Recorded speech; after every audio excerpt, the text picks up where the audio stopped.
Baseball is back. The 2023 MLB season getting underway. Some new foods you may want to try if you're going to Dodger Stadium this season. Help with a home. The new program in California giving some first-time buyers a hand purchasing a house. You're watching The Rundown. I'm Robin Winston. Hello, everyone. Who's ready for some baseball? Me. The Dodgers opening their season with a 4-game series against the Arizona Diamondbacks. News Chopper 4 was over Dodger Stadium Wednesday as the groundkeepers were preparing the field. The Dodgers were stunned by the Padres in the 2022 National League Division Series, but fans hope this year there will be a much better ending to the season. If you'll be out at Dodger Stadium this season, there's some new foods to try. How does a Cheeto-covered corn dog sound? I'll try it. Or how about some deep-fried cheesecake? Yummy in my tummy. Let's not forget about the Angels. They opened the season on the road with a 3-game series against the Oakland A's. The Angels' home opener is Friday, April 7th against Toronto. One thing to note, if you'll be going to any Angels games, parking has increased from $10 per vehicle to $20, so you may just want to carpool or use mass transit. Anytime there's rain, that means there's more issues with potholes and sinkholes. So over in Pasadena, this large sinkhole is impacting the California Boulevard off-ramp from the southbound 710 freeway. Only one of the 2 lanes is open. Crews worked on a temporary fix Wednesday, and the goal is to have a permanent fix by Tuesday. We'll keep you posted. Meanwhile, all of this new snow is creating more problems for people in the mountain areas. Officials in San Bernardino County have more than doubled the amount of money available to help homeowners and small businesses out with snow removal. About 2,000 people have benefited so far. The folks up at Mammoth Mountain say for the first time in a decade, their main lodge set a new record. The snow surpassed 57 feet Wednesday after receiving an extra 28 to 30 inches of snow. The previous record was 55 feet of snow. As for the peak summit, the record is set at over 72 feet. Wow, the snow-filled resort will remain open until mid-July. And I'm definitely hoping for more sunshine and warmer temperatures. Meteorologist Belinda Leon takes a look at your forecast. We're wrapping up the month of March with more rain. And when we take a look at the rain season as a whole, we are coming in way above where we should be. Check this out. The seasonal average is 14.25. Around this time of year, we should be around 13 inches. But so far, we've received 27 inches. So that puts us about 14 inches above our seasonal average. Now, we are done with the rain for now, and we're wrapping up March with some dry weather. Check this out. In Anaheim, we have Friday forecast still on the cool side, but at least you won't need the umbrella. And here we go into April, the first weekend of April, Saturday and Sunday. We're looking at sunny skies and temperatures close to 70. Hundreds of people gathered in Nashville to remember the 6 victims of Monday's mass killing at a small Christian school. I lift my voice up into Nashville, Tennessee. Singer Sheryl Crow performed for the crowd as they came together to grieve. The police chief praised first responders, especially his officers who ran toward danger to stop the shooter. First Lady Jill Biden also attended the service. She did not make any remarks, but visited the Covenant School earlier in the day to lay flowers for each of the victims. Prayers are coming in from around the world now that Pope Francis remains hospitalized with a respiratory infection. The Vatican said the Pope is progressively improving. The 86-year-old canceled events through the end of the week after complaining of breathing difficulties. However, the Vatican said he has resumed some of his work. He's expected to remain in the hospital for several days. That raises some questions about his participation during the Vatican's Holy Week activities, which begins on Sunday. 7 CHP officers and a nurse are facing charges in the death of a 38-year-old man. This video shows the man saying he couldn't breathe as he was held down by officers. I can't breathe! I can't breathe! I can't breathe! Just stop yelling! Moments later, Edward Bronstein died. This happened 3 years ago. Officers pulled him over on suspicion of DUI in Burbank. They held him down after he refused to give a blood sample. Here's LA County District Attorney George Gascon. The video was troublesome. It's an extended period of time before medical aid is rendered, and by the time it's too late. An autopsy indicated Bronstein died of acute methamphetamine intoxication during restraint by law enforcement. His family claims the amount of meth found was not enough to kill him. They filed a civil case, and the officers face nearly 5 years in prison if convicted. An arraignment date has not been set. Flight attendants from across the country are pleading for stronger protections against unruly passengers.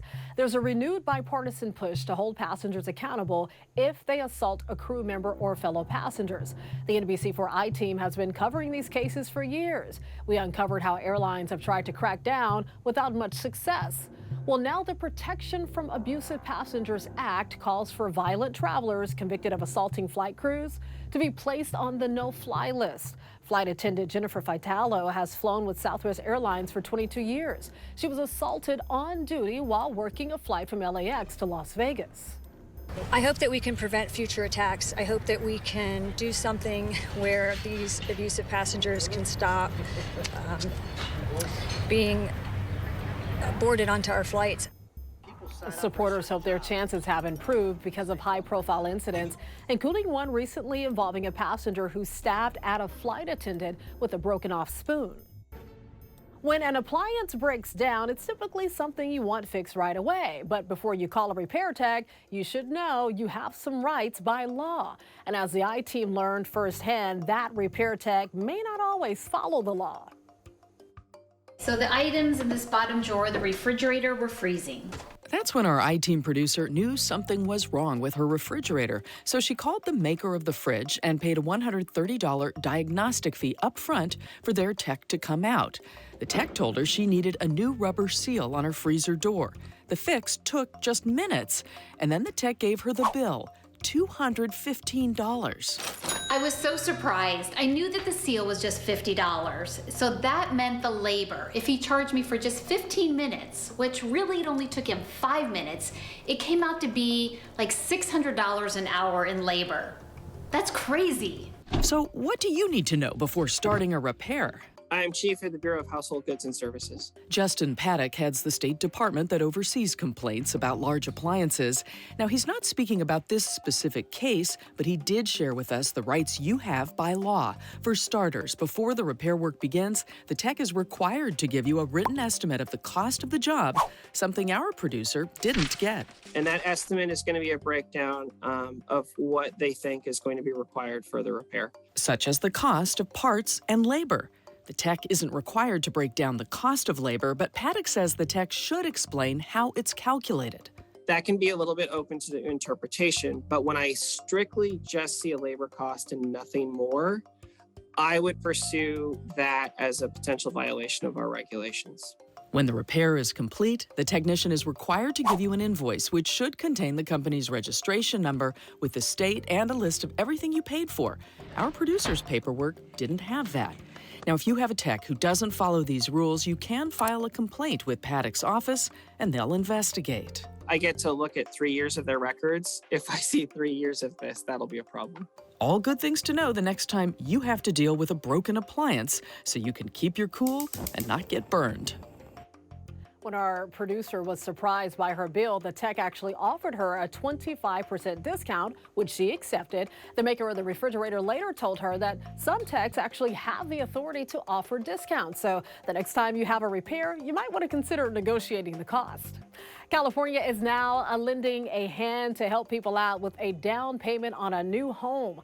The State Housing Finance Agency has started the California Dream for All program. It'll give qualified buyers a loan up to 20% of the purchase price, which will help lower the monthly payment. Now, to qualify in LA County, borrowers must make less than $180,000 a year and plan to live in the home rather than to flip it for a profit. You can learn more about this program by going to NBCLA.com or the NBCLA app. Dresses, shoes, and swag bags. More than 200 girls in the LA Unified School District got the celebrity treatment. NBC4 photojournalist J.R. Hall takes us along on their free prom shopping spree. We are here today at Prom Day, which is an annual event that Assistance League of Los Angeles provides for graduating students from LAUSD that are experiencing homelessness. They're here today, so we want to empower them, we want to uplift them and inspire them, give them everything that they need. It's more than cool, it's just absolutely amazing. It's mind-blowing because there's just so many people here that are in need, and it's just, even just the little things like little bits of makeup, little bits of purses, or jewelry wear, it's just little things that really mean a lot. It feels really great just because walking in immediately, there's so many different smiles that you see a lot of different people, whether they're handling makeup, you get your own stylist. Prom is something that everyone should be able to enjoy no matter how much money you have.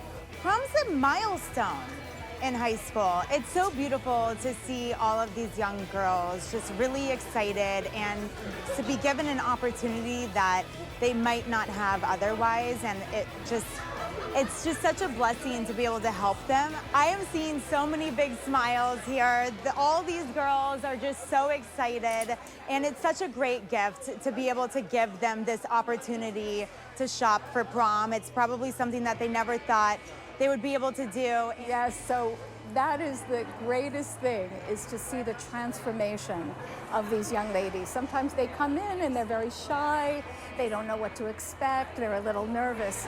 But after they go through the dress boutique and then they try on everything and they choose their shoes and their accessories and they walk out like a star on the red carpet, they are so excited, they're so confident, they feel beautiful, they're so joyful. So just to see before your very eyes this kind of transformation is so heartwarming. Such a great program. They will feel and look beautiful. You can always get news and weather updates on the NBCLA app and on our website, NBCLA.com. And be sure to tune into Today in LA on NBC4 weekdays, 4 to 7 a.m. I'll be helping you get around with traffic reports throughout the morning. See you next time on The Rundown.